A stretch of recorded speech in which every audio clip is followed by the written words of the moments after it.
Welcome to English and Emotions, where love meets language. Welcome back to the deep dive. Today we're tackling something really important and honestly pretty tough. Yeah, definitely. Yeah. We're going into the weeds on toxic dating patterns. Specifically, love bombing and gaslighting. Two things that sound almost clinical maybe, but the reality can be devastatingly subtle. Exactly. And they often work together, which makes it even harder to see clearly. So if you've ever felt just completely lost or confused in a relationship, maybe questioning yourself constantly, or, if you're worried about a friend, this deep dive is definitely for you. Mm-hmm. And to really get a handle on this, we're going to follow a story. It's Maya's story from a guide called Recognizing Toxic Dating. It's a really powerful illustration, actually. Yeah, it shows how these things start, how they kind of morph, and crucially, how you might spot the signs earlier, before it gets too deep. Right, before you're really entangled. Okay, so let's start where Maya's story begins. She meets this guy, Alex, at a coffee shop. The classic meet cute, right? Totally. The source says their connection was instant and electric. Sounds perfect, like straight out of a movie. Uh-huh. But that's often how these things start, isn't it? With this incredible intensity. It seems so, because very quickly things started escalating. From Maya's viewpoint, at first it felt amazing, like unbelievably good. That's the love bombing kicking in. Alex was sending her dozens of texts a day, surprising her with these expensive gifts super early on, Wow. telling her she was the most amazing person he'd ever met. Within days, basically. Okay, yeah, that's fast. And Maya, she said, "I've never felt so special. He says I'm perfect. He wants to spend every moment with me." You can totally see why she'd be swept away, right? Absolutely. It feels like finding the one. Yeah. But that overwhelming feeling, that's actually the goal of the manipulator. So let's define that term you used, toxic dating. What does that actually mean in this context? Right. So toxic dating isn't just, a bad relationship or arguments. Yeah. It really refers to patterns that are emotionally harmful. Yeah. They're manipulative, sometimes abusive. And the really tricky part, they often disguise themselves as intense love or passion. But underneath, they're really, poisonous to your emotional health. They drain you. And that amazing start Maya had, that's the love bombing part you mentioned. Precisely. Love bombing is a specific manipulation tactic. It's where someone deliberately overwhelms their target, and target is the right word here, with just excessive amounts of attention, affection, gifts, especially right at the beginning. Why? What's the point? It's designed to create dependency and control. Feels incredibly romantic, almost euphoric, because it taps into really basic human needs: connection, validation, feeling loved. So it bypasses your critical thinking. Absolutely. It can create a biochemical response, almost like an addiction. You get hooked on that feeling, on their approval. It makes it much harder to see the red flags later. Okay, that makes a disturbing amount of sense. So for people listening, what does this actually look like? Can we get more specific? The source had examples, right? Yes, definitely. Let's break it down. There's the excessive communication, like constant texting, needing to know where you are, calling multiple times if you don't answer right away. Getting upset if you don't reply fast enough. Exactly. Or maybe flooding your social media. Yeah. Then you have the over-the-top romantic gestures. We're talking expensive gifts really, really early. Grand public displays of affection that maybe feel a bit much. Planning huge dates without even asking what you like. Yeah, or saying, "I love you," incredibly quickly, like within days or a couple of weeks. That's a big one. Wow. Okay. What else? Is it just about the actions or the words too? Oh, the words are huge. You get these intense emotional declarations, things like, "You're my soulmate," "We're meant to be," "I've never felt this way before," all very fast. Pressure to define the relationship, make it official right away. And talking about the future, prematurely moving in, marriage, that kind of thing. And then there's the demand for constant togetherness. Wanting all your time. All of it. Getting upset if you want time alone, or crucially, time with your friends or family. Maybe showing up unexpectedly, pressuring you to cancel other plans. It's about isolating you, subtly at first. Okay, let's unpack this. Hearing all that, how can someone listening recognize these signs for themselves, or maybe if they see it happening to a friend? It sounds so flattering on the surface. That's the key. It is flattering. But you need to tune into the feeling behind the flattery. Does the relationship pace feel way too fast? Like unnaturally fast? Yeah. Do you feel kind of overwhelmed even while you're feeling good about the attention? Are your friends or family raising eyebrows, saying things like, wow, this is moving quickly, or maybe expressing concern? That external perspective is important. It really is. Yeah. Also, notice if you feel pressured to match their intensity. Do they get sulky or upset if you need space? Are you starting to change your schedule or plans just to accommodate their demands or avoid upsetting them? Feeling like you're walking on eggshells already? Exactly. Those are all early warning signs that this isn't healthy excitement. It might be love bombing. Okay. Now, Maya's story takes a turn, doesn't it? The love bombing doesn't last forever in its initial form. No, it shifts. That's the insidious part of the cycle. So about 3 months in, Maya gently mentioned to Alex that she was feeling a bit overwhelmed, by the constant attention. The perfectly reasonable feeling. Right. But Alex's reaction, it wasn't understanding. The source says he got teary-eyed and said, I thought you loved me, I give you everything, and now you're complaining. Maybe you're just not ready for real love. Wow. Instant guilt trip. Turning it back on her. Totally. And Maya felt this knot in her stomach. She started wondering, am I being ungrateful? Maybe. Maybe I am the problem. And there it is. The seed of doubt is planted. Then it happened again. She wanted to see her best friend, Emma. Alex got upset. Of course. Isolation is key. He told her things like, she doesn't really care about you like I do, and she's probably jealous of us. Undermining other relationships. Hey! Classic tactic. And then he did this twisty thing. He said, didn't you say last week you wanted to spend more time together? Now you're choosing her over me? Oh, the distortion of past conversations. Exactly. And Maya got confused. She thought, did I say that? I honestly can't remember. And that confusion, that self-doubt right there, that's the shift into gaslighting. Let's define that clearly. What is gaslighting? Gaslighting is a really specific form of emotional abuse. It's about systematically making someone question their own memory, their perception of reality, even their sanity. It sounds terrifying. It is. The term actually comes from an old movie, Gaslight, from 1944. A husband manipulates his wife, making her think she's going crazy by dimming the gas lights and then denying they're flickering when she mentions it. Wow. So it's about making someone distrust their own senses. Exactly. It erodes your trust in yourself. It's incredibly damaging, leading to deep confusion and self-doubt. So how does it actually show up in conversations? Like, what are the specific tactics someone might use? Okay, there are common patterns. One big one is just denying events or conversations. Flat out saying that never happened, or you're imagining things. I never said that. You must be confused. You're remembering it wrong. Precisely. Then there's minimizing your feelings. Saying things like, you're being too sensitive, you're overreacting, it wasn't that big a deal. Stop making a big deal out of nothing. Dismissing your emotional experience. Completely. Another tactic is shifting blame. If you hadn't done X, I wouldn't have had to do Y. Or simply, this is all your fault. You made me do this. Taking no responsibility. None. And then, really insidious, is questioning your mental state. Asking things like, are you feeling okay? Or saying, you seem really stressed lately. Maybe you should see someone about your memory issues. Or the classic, you're acting crazy. Wow. Directly attacking your sense of stability. Yes. And sometimes they'll using others against you. They might claim, everyone thinks you're being unreasonable, or your friends told me they're worried about you, even if it's not true. Or twisting something a friend actually said. Right. Anything to make you feel isolated and doubt yourself. Hearing these tactics laid out, it's chilling. And the effect on Maya was profound. The guide says she felt increasingly isolated. She literally said she felt like I'm going crazy. It's a common feeling for victims of gaslighting. She told her friend, I love him, but I feel so lost. I don't trust my own thoughts anymore. That's just heartbreaking. It truly is devastating. The effects are layered.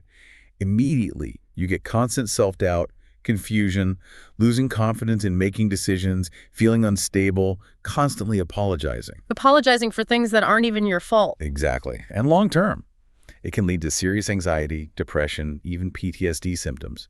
It makes trusting your own judgment in the future really hard, affects future relationships, causes chronic guilt and self-blame. Can it affect you physically, too? Oh, absolutely. Sleep problems, changes in appetite, headaches, fatigue, even panic attacks. It's a whole body assault, really. It wears you down from the inside out, making you feel like your own mind is betraying you. So how do these two things, love bombing and gaslighting, how do they work together? Is there a pattern? Yes, absolutely. The source calls it the toxic cycle. Understanding this cycle is really key to seeing the whole picture. Okay, walk us through it. So phase 1 is the love bombing. That's the hook. All that intense attention, making you feel incredibly special, euphoric. You get reeled in. Right, the perfect start. Then comes phase 2, gradual control.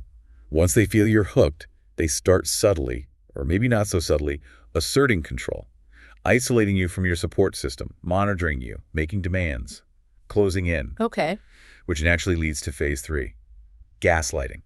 Because when you start questioning the control or the weird behavior, or you try to set a boundary. Like Maya did when she said she felt overwhelmed. Exactly. That's when they deploy the gaslighting. To make you doubt your own feelings, your perception. To make you think you're the problem for questioning them. So the gaslighting maintains the control. Precisely. And then here's the really cool twist. Phase 4, the return to love bombing. Just when you're feeling confused, hurt, maybe thinking about leaving, They switch back. they switch back. Suddenly they're showering you with affection again, apologizing maybe, promising things will be different, reeling you back in with that initial intensity. Oh, wow. That push-pull must be incredibly confusing. It is. It creates immense confusion and renews your dependency. And this whole cycle, the abuse, mixed with these intermittent moments of seeming affection, that's what creates something called trauma bonding. Trauma bonding, what's that? It's a really strong emotional attachment that forms because of the cycle of abuse. It's counterintuitive, but that mix of intense negative experiences and occasional positive reinforcement creates this powerful, unhealthy bond. Almost like Stockholm Syndrome. You cling to the good moments, hoping they'll return, and start rationalizing or minimizing the abuse. That explains why it can be so hard for people to leave these situations. Exactly. It's not just about willpower. There's a complex psychological dynamic at play. So how did Maya start to see through this? What was her turning point? It often takes an outside perspective, someone who isn't caught in the fog. For Maya, it was her sister visiting. Right. Her sister saw the change in her. She said something gentle but direct, like, I barely recognize you. You used to be so confident. Now you seem anxious, uncertain about everything. That must have been hard to hear, but maybe necessary. I think so. Because Maya admitted, I don't know what's wrong with me. Alex says I'm being too sensitive, but I feel like I'm walking on eggshells. And then the sister asked that key question. Yeah, the pivotal question. When was the last time you felt genuinely happy and relaxed? And Maya couldn't answer. She couldn't remember. That was the crack in the facade. That realization that her baseline state had become anxiety and confusion. So what did she do then? That night, she started journaling, just writing down what happened, conversations, how she felt, meticulously. Documenting reality. Yes. And comparing it to what Alex said happened. And she was shocked by the discrepancies. The gaslighting became undeniable when it was written down. And that led to her realization. Yes. Her quote in the guide is so powerful. I realized I wasn't going crazy. I was being made to feel crazy. There's a big difference. Wow. That clarity must have been immense. So, thinking about Maya's whole journey, what are the big takeaways? How can this help someone listening spot these patterns, either in their own life or for a friend? Well, one huge thing Maya's story highlights is the need for vocabulary. Having the words to describe what's happening is incredibly empowering. Like just being able to name gaslighting or love bombing. Exactly. But also words for the emotional states involved. Words like confused, doubt, hurt, overwhelmed, anxious, uncertain, drained, isolated, lonely, disconnected, even manipulated, controlled, trapped. Naming the feeling validates it. And phrases to actually speak up. Yes. Phrases for expressing concerns. I feel uncomfortable when you do that. This doesn't feel right to me. I'm having doubts. Something seems off here. Or even, I feel like I'm losing myself. And crucially, for setting boundaries. Absolutely. Setting boundaries with things like, I need some space to think. That behavior isn't acceptable to me. I'm not comfortable with that. Please respect my decision. I need time with my friends. And asking for help. Yes. Seeking support. I need someone to talk to. Can you help me understand what's happening? I'm feeling really confused and need perspective. Having these phrases kind of ready can make it easier to break the silence. Those are really practical tools. Okay, so beyond the language, let's recap the concrete red flags to watch for, the early ones. Right, the early red flags, first few weeks or months. Think about the relationship pace. Is it way too fast? Pressure to commit instantly? Wanting all your time? Discouraging contacts with friends, family? Those early over-the-top gifts. Okay, and the person's behavior. Look at their behavior. Extreme reactions to small things. Disrespecting your boundaries or schedule. constantly checking up, intense jealousy or accusations, lots of drama about crazy exes. That's often a projection. And how you feel. That's important too, Rick. Critically important. How you feel. Are you overwhelmed? Are you changing your behavior to please them or avoid conflict? Feeling guilty for wanting alone time, making excuses for them to other people. Are your loved ones expressing concern? Trust those gut feelings. They're your internal alarm. And then later on, if the relationship continues down this path, Then you see the later red flags. More overt gaslighting behaviors, denying things you know happened, blaming you constantly, minimizing your feelings, making you question your sanity, twisting your words. and more obvious control. Yes, clear control behaviors, monitoring your phone or social media, trying to dictate who you can see or talk to, controlling money, making threats if you don't comply, making you feel totally dependent on them. Okay, this is heavy stuff. What if you're the friend? What if you see these signs in someone you care about? How do you even begin to help without making things worse? It's so delicate. The guide gives some really clear DOs and don'ts. A big DO is listen without judgment. Just hear them out. Don't jump in with solutions. Not right away. Yeah. Validate their feelings. That sounds incredibly difficult. I hear how confusing that must be. If they're being gaslighted, maybe gently help them document things, like Maya's journal. Remind them of their strengths, who they were before this. Stay in contact, even if they pull away. And gently encourage professional help if possible. Okay. And the don'ts. What should you avoid? Definitely don't give ultimatums like it's him or me.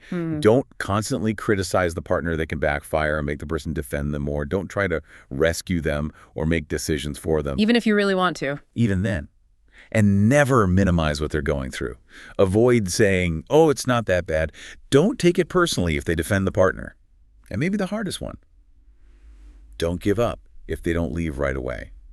It often takes time, sometimes multiple attempts. Are there helpful things you can say? Yes, supportive phrases like, I'm concerned about how you seem to be feeling. You deserve to be treated with respect. Trust your gut instinct, it's usually right, even if it feels confusing now. I'm here for you, whatever you decide. And simply, you're strong, you can get through this. It's good to know there's a hopeful arc to Maya's story, too. Yes, absolutely. Recovery is possible. 6 months after she ended it with Alex, she's back in that same coffee shop, but laughing with Emma, feeling like herself again. Finding her way back. She'd been going to therapy, learning to trust herself again, and she said something really profound. The hardest part was accepting that someone could claim to love me while treating me so badly. That cognitive dissonance is so hard to reconcile. But she learned, real love doesn't make you doubt yourself. It makes you feel more sure of who you are. That's the core of it, isn't it? Yeah. That's the path to healthy relationships. Yeah. It's built on things like mutual respect, valuing opinions, respecting boundaries, sharing decisions, keeping your own identity. And communication. Open communication, definitely. Talking things through calmly, feeling safe to say how you really feel, solving problems together, really listening. Not just waiting to talk. Right. And balanced independence. Having your own friends, your own interests, valuing time apart as healthy, not feeling controlled, encouraging each other's growth. And trust, obviously. Trust and honesty are fundamental. Being truthful, not hiding things, respecting each other's past, and trusting each other's judgment and memory, the opposite of gaslighting. You mentioned culture earlier. Does that play a role? It can.